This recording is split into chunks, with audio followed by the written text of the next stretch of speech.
Astrological houses are so difficult to interpret because there's a lot of misinformation or the information is vague. I'm going to help you interpret it, and it all starts with the rising sign. The rising sign is also the ascendant, two interchangeable words. The ascendant is always in the first house, and the first house has to do with what's physical, what's visible, and what's vital. So the first house, or the rising sign, is going to be your reference point for understanding the rest of the houses. I promise we'll get to the meat and potatoes, but another important thing for you to know is that the astrological wheel is also a clock, and the rising sign represents where the sun rises, metaphorically. If this is the chart and the sun always rises in the east, and then it's bright until it sets in the west, that means the bottom of the chart is nighttime and the top of the chart is daytime. Your chart is a 360-degree circle. Imagine that it was split up into 12 little pizza slices. Some of those pizza slices are going to be on the east side of your chart, representing the self. Some of those pizza slices are going to be on the west side of your chart, representing others. Some of those pizza slices are going to be in the nighttime portion of your chart, representing what's private. Some of those pizza slices are going to be in the bright portion of your chart, representing what's public. If you were to divide your plate into 4 quadrants, you would get 3 pizza slices per quadrant. That means that there are going to be 3 houses in this area. And they are in the nighttime portion, which means they are private, and they are in the eastern portion, which means they have to do with the self. So the first 3 houses have to do with the private self. What's private isn't necessarily hidden. It just means that it's personal. So the first 3 houses are going to be your most personal houses. So if the sun is rising in the first house, what is the most visible and alive thing about you? Your physical self, your body. Outward expression, your ego. Because the quality of the first house is so bright, whatever planet we find there will get illuminated. The second house is going to support everything that the first house is. So think about any aspect of your life that serves as your foundation. That is the second house. The second house is also the house of information. Information stabilizes us. We can look at that tree and say, that's a tree. Furthermore, we could look at that tree and say, that's a pine tree.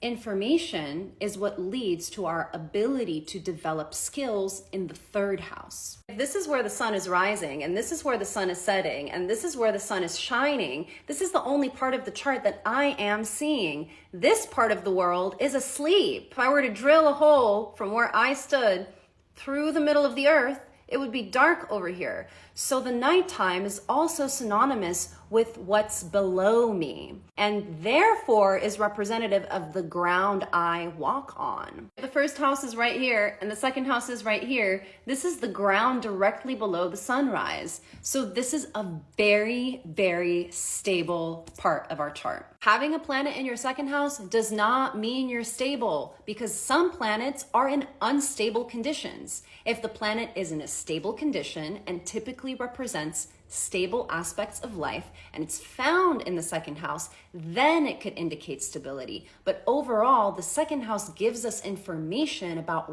whether support and stability are available to you. The third house is the last house in this quadrant of self and what's private or personal and therefore internal. So the third house has to do with this ground of self, what is supportive of the self. And the third house is making a sextile to the first house. A sextile, to put simply, is a 60-degree angle. And in astrology, 60-degree angles provide opportunities and create ease. If the goal of the first house is to shine and be vibrant and vital, and the third house is making it easy for the first house to achieve that goal, then that third house represents the ambition to express oneself. And what helps us to express ourselves but our interests and hobbies and the things that we're good at, our skills. Often wherever we develop skills and when we're good at something, we get some haters. Our siblings and our neighbors, our rivals, people who we compete with in a healthy way, people who we develop alongside. The houses, like the planets and the signs, have genders, and I don't mean what men do or what women do, just masculine energy or feminine energy. The third house is masculine, what I want, what I desire, what I'm going to do to get it. But it is interesting that the moon finds its joy there, and the moon is gentle, feminine, receptive, domestic. When a gentle force is in a combative area, it diminishes rivalry. It encourages cooperation. So you could say that Moon third house people are polite and good-mannered. They're non-threatening. It can also indicate that they've been sheltered from the harshness of life, that they have some kind of material privilege. Of course, the sign the moon is in and whether there are malefics in the third house with the moon determines a lot. And this is where chart reading gets really complicated. The moon in the third house can also indicate that you are very skillful, that you're good at a lot of things, namely feminine things. So it can indicate artistry. It can indicate creativity. Another reason why the third house and the moon have affinity is because they both belong to the night, or what is unseen. So the third house is the internal masculine, self-determination, and the moon is the inner compass. If you think of the moon as the intermediary between the sun and the earth, the moon is translating the light of the sun to the earth. The moon is also grounding us in a sense, in the same way that the third house creates grounding for the first. The third house, being the opposite of the ninth house, also has some signification. The third house is called the house of goddess, and the ninth house is called the house of God.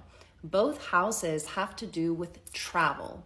The third house, namely, has to do with short distance trips and is synonymous with the short distance it takes the moon to orbit the earth.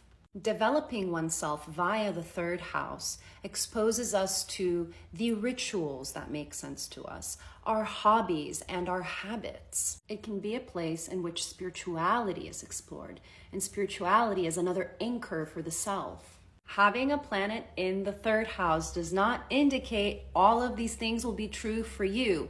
In fact, having a planet in the third house can be a disruption to all of these things. For example, Mars in the third house will make you skillful, will make you ambitious, but it'll also make you really aggressive, argumentative, blunt, tactless. This is part 1 of 4 on the houses.